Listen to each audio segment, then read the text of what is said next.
آتا ہے وَنَقْسِم مِّنَ الْأَمْوَالِ، مال بھی دنیا میں لوٹے جاتے ہیں کئی وجوہات سے. قومیں قوموں پر یلغار کرتی ہیں، چور لے جاتے ہیں مال، ڈاکو لے جاتے ہیں، آگ لگ جاتی ہے گھروں کو. ہزارہا ذریعے ہیں مالوں کے نقصان کے، مگر خدا تعالیٰ فرماتا ہے کہ ان کے مال محض میری رضا کی خاطر لوٹے جاتے ہیں. وہ خود لٹیرے نہیں ہوتے، وہ کسی پر ظلم نہیں کر رہے ہوتے، بلکہ ان کی تو فطرت یہ ہوتی ہے کہ اگر کسی کے مال کو نقصان پہنچنے کا خطرہ ہو تو وہ جد و جہد کوشش کر کے بھی اسے اس خطرے سے بچانے کی کوشش کرتے ہیں. ان سے خیر ہی خیر دنیا دیکھتی ہے. اس کے باوجود ان کے اموال خدا کی خاطر، یعنی اس وجہ سے کہ وہ خدا کے ہو چکے ہیں، لوٹے جاتے ہیں. والانفس، اور کچھ جانیں بھی ان کی ضائع ہوتی ہیں. اب دیکھیے خدا کے جان لینے کے کتنے طریق ہیں. ہزارہا ذریعے ہیں جن سے موت انسان کو آ جاتی ہے. بعض لوگ چھینک سے مر جاتے ہیں، بعض لوگ بغیر بیماری کے سوئے سوئے جان دے دیتے ہیں. یہ بھی ایک بیماری کہلاتی ہے کہ جس کے بیماری کا کوئی علم نہیں کیوں ہے. ایک انسان اچھا بھلا سویا ہے اور نیند کی حالت میں ڈوبتے ڈوبتے وہ موت کا شکار ہو جاتا ہے. ٹھوکر لگتی ہے تو بعض لوگوں کی جان نکل جاتی ہے، دھماکہ ہوتا ہے بعض لوگوں کی جان نکل جاتی ہے. بعض لوگوں کو چھوٹی چھوٹی بیماریاں برداشت نہیں کر سکتے، وہ ان کی اس چھوٹی بیماری سے بھی جان دے دیتے ہیں، بعض بڑی بیماری سے جان دے دیتے ہیں. بعض چھوٹے جانور کے ڈسنے سے بھی مارے جاتے ہیں. چنانچہ ایسے واقعات بھی ہوتے ہیں کہ بھیڑ کاٹ گیا کسی کو اور اس کی جان نکل گئی. تو بے شمار ہیں رستے موت کے، اور اللہ تعالیٰ فرماتا ہے کہ ان میں سے ایک رستہ ہے میری رضا کی خاطر مرنا. اور میں اپنی قوموں کو جو میرے ہو چکے ہوتے ہیں اس لحاظ سے بھی آزماتا ہوں کہ بعض دفعہ ان کو کوئی ان کا قصور نہیں ہوتا، پھر بھی دشمن از راہ ظلم قتل کر دیتے ہیں. وَمَا نَقَمُوا مِنْهُمْ إِلَّا أَن يُؤْمِنُوا بِاللَّهِ الْعَزِيزِ الْحَمِيدِ الَّذِي لَهُ مُلْكُ السَّمَاوَاتِ وَالْأَرْضِ. ان کی دشمنی کی وجہ کوئی اور نہیں ہوتی سوائے اس کے کہ وہ اللہ اور اللہ کی طرف سے آنے والوں پر ایمان لا چکے ہوتے ہیں. یہی ایک دشمنی کی وجہ بن جاتی ہے. تو ان آزمائشوں میں خدا تعالیٰ نے ایک وعدہ بھی دیا ہے اور ایک خوشخبری بھی دی ہے. جیسا کہ میں نے بیان کیا تھا، یہ ڈرانے کی خاطر نہیں ہے یہ آیت، بلکہ حوصلہ دلانے کی خاطر ہے. اللہ تعالیٰ یہ بتانا چاہتا ہے کہ عام دنیا میں انسان اسی طرح زندہ رہتے ہیں، کئی قسم کی مصیبتوں کا شکار ہوتے ہیں، اور ان کی مصیبتیں تمہاری مصیبتوں سے زیادہ ہوتی. چنانچہ بے شین کے لفظ نے واضح فرما دیا کہ مذہبی قوموں کے مقابل پر غیر مذہبی قوموں کی مصیبتیں اور مشکلات بہت زیادہ ہوتی ہیں، لیکن ان کا والی کوئی نہیں ہوتا، ان کا متولی کوئی نہیں ہوتا. مذہبی قوموں کا خدا والی ہوتا ہے اور ان کا ولی بن جاتا ہے. اس لیے ان کو غیر مذہبی قوموں کے مقابل پر ہمیشہ کم نقصان پہنچتا ہے.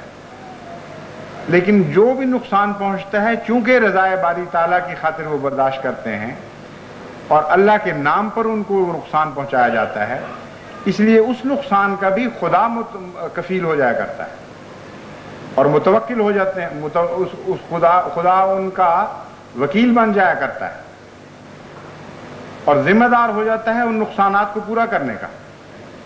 یہ خوشخبری دی گئی ہے. چنانچہ آخر پر نتیجہ نکالا وَبَشَّرِ الصَّابِرِينَ.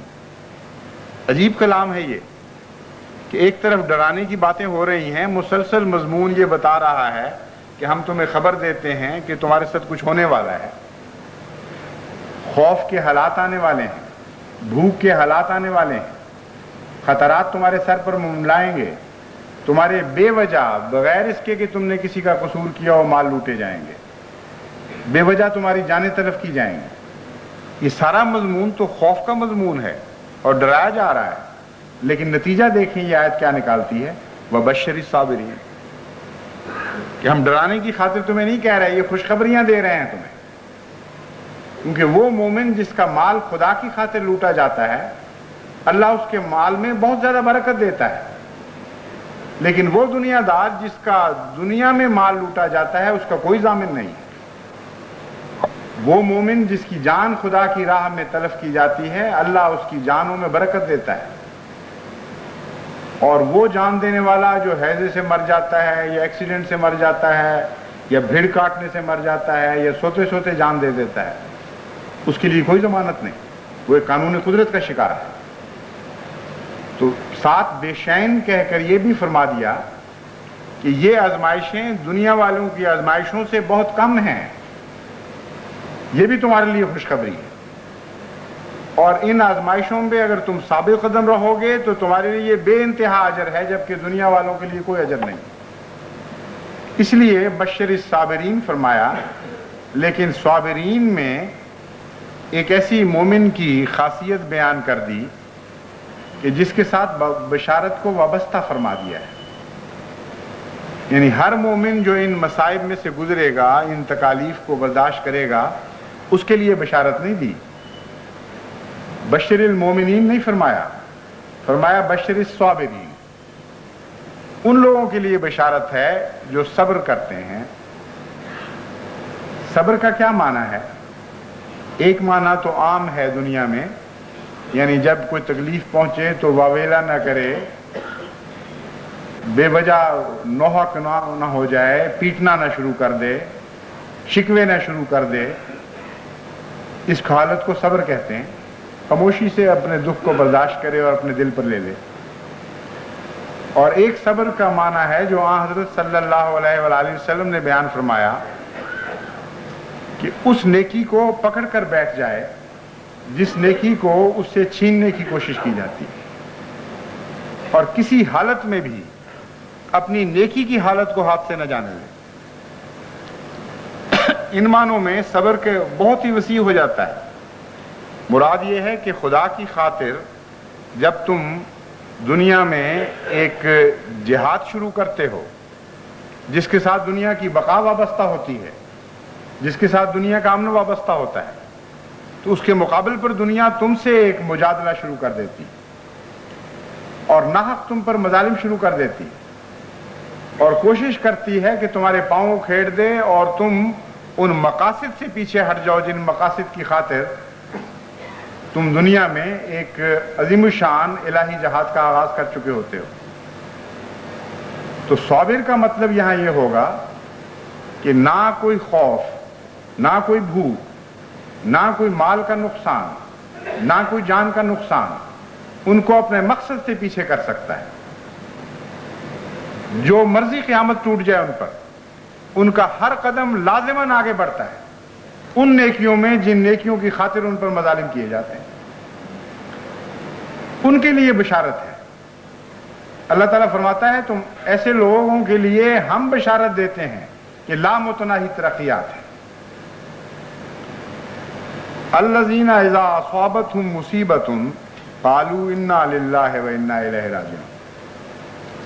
جب ان پر کوئی مصیبت ٹوٹتی ہے تو وہ یہ کہتے ہیں انا للہ ہے، ہم تو اللہ ہی کے ہیں اور اللہ ہی کی وجہ سے ہم پر ایک مصیبت ٹوٹ رہی ہے. اس کا نتیجہ کیا نکلے گا؟ انا الیہ راجعون. یہاں بھی اس کے دو معنی ہیں. ایک معنی تو عام یہ کیا جاتا ہے کہ ہم اللہ کی طرف مرنے کے بعد لوٹ جائیں گے، لیکن ہر مصیبت کے نتیجے میں تو موت واقعہ نہیں ہوتی. مصیبتیں تو کئی قسم کی خدا بیان فرما چکا ہے. خوف کے نتیجے میں تو فوراً اللہ تعالیٰ کی طرف انسان نہیں لوٹ کے جایا کرتا، یا بھوک کے نتیجے میں تو ہر بھوکا مر نہیں جایا کرتا، مال لوٹنے سے تو نہیں سب مر جایا کرتے. تو یہاں ہر مصیبت کے نتیجے میں جب وہ یہ کہتے ہیں انا للہ و انا الیہ راجعون، تو اس کا کیا مطلب ہے؟ اس کا مطلب یہ ہے کہ وہ یہ کہتے ہیں کہ تم مصیبتیں ہم پر اس لیے ڈال رہے ہو کہ ہم اپنے خدا سے دور ہٹ جائیں، لیکن تمہاری عائد کردہ مصیبتیں ہمیں اور زیادہ خدا کے قریب کر دیتی. ہم اپنے رب کی طرف اور تیزی کے ساتھ لوٹ جاتے ہیں. چنانچہ حضرت مسیح موعود علیہ الصلوۃ والسلام نے ایک شعر میں دراصل اسی آیت کی تفسیر فرمائی ہے. آپ فرماتے ہیں عدو جب بڑھ گیا شور و فغاں میں، نہاں ہم ہو گئے یار نہاں. انا للہ و انا الیہ راجعون کی ایک یہ تفسیر ہے کہ تم عجیب بے وقوف لوگ ہو کہ تمہاری ہر کوشش الٹ جاتی ہے، ہر محنت تکارت جاتی ہے، تم جو نتیجہ حاصل کرنا چاہتے ہو اس سے محروم رہ جاتے ہو. تم ہمیں اس لیے ڈراتے ہو، اس لیے ہم پر مظالم کرتے ہو کہ ہم اپنے خدا کو چھوڑ دیں اور تمہیں خدا تسلیم کر لیں، تمہارے سامنے سر جھکا دیں. لیکن یہ مصیبتیں ہمیں دور ہٹانے کی بجائے اور زیادہ اپنے رب کے قریب کر دیتی ہیں، اور زیادہ ہم اپنے رب کی پناہ میں آ جاتے ہیں. تو انا للہ و انا الیہ راجعون میں جو طرز بیان ہے وہ بہت پیاری ہے. راجعون فعل نہیں ہے بلکہ ایک اسم کی حالت میں اس مضمون کو بیان فرمایا ہے. راجعون کا لفظ ہے راجعون کا معنی ہے ہماری تو فطرت یہ ہے، ہماری زندگی کا یہ عادت حصہ بن چکی ہے کہ جب بھی ہمیں خدا کے نام پر ڈرایا جائے گا اور تکلیف پہنچائی جائے گی تو ہمارا رخ لازماً خدا ہی کی جانب ہوگا. خدا سے دوری کی جانب کبھی نہیں ہو سکتا. تو جس قوم کی یہ تقدیر ہو کہ ہر حالت اس کو اپنے مقصد کے قریب تر کر دے اور دور نہ کر سکے، اس کو یہی کہا جائے گا کہ بشر الصابرین، اے محمد مصطفیٰ، اے میرے رسول، خوشخبری دے دے صبر کرنے والوں کو. ان لوگوں کے مقدر میں کوئی گھاٹا اور کوئی نقصان نہیں ہے.